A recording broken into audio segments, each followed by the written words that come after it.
Sign theta plus cosec theta equals to 2 হয়, তাহলে sine to the power n theta plus cosec to the power n theta কত হবে? তাই এটা কেমনভাবে করব অঙ্কটা? উত্তর, প্রথমে কি করব, sign theta plus cosec theta সমান সমান 2। প্রথমে অঙ্কটার শর্তটা লিখব, বা সাইন থিটা প্লাস কোসেক থিটাকে আমরা এইভাবে লিখতে পারি 1/sin থিটা সমান 2 হবে, ঠিক আছে? বা তোমরা বা দিতে পারো, কেউ ইমপ্লাইজ দ্যাট অ্যারো সাইন দিতে পারো, সেটা তোমাদের ব্যাপার, স্কুলে যেমন বলে দেবে। তা সাইন থিটার লসাগু সাইন থিটাই হয়।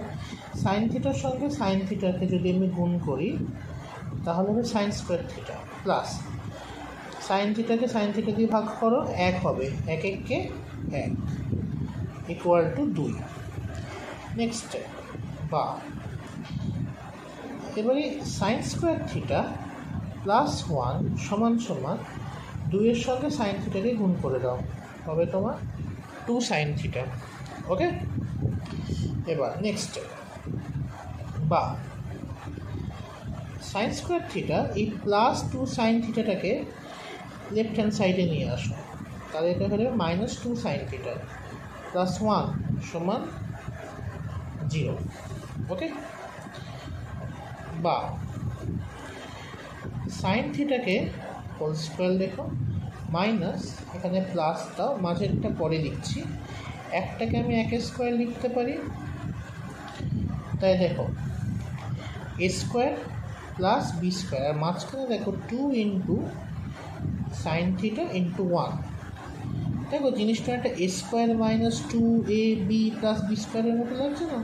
তাহলে এটাকে আমরা লিখে দিতে পারি সাইন থিটা -1 হোল স্কোয়ার সমান 0।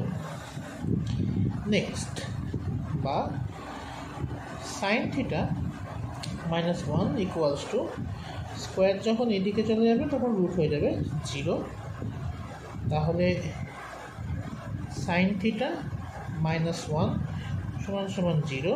So sine theta equal to হবে 1। লাস্ট মোমেন্ট এবার যেটা আসবে, যে সাইন থিটা সমান সমান 1 পেয়ে গেলাম, তাহলে যেটাকে আমরা কোসেক থিটা বলি, কোসেক থিটা মানেই তো 1/sin থিটা, তার মানে 1/1, তার মানে হবে তোমার 1। আলটিমেট যেটা দাঁড়ালো, সুতরাং sine to the power n theta plus cosec to the power n theta, এখানে 1-এর বর্গ n, এখানেও 1-এর বর্গ n বসিয়ে দিলাম, 1 + 1, তার মানে সমান সমান হবে 2। ঠিক আছে?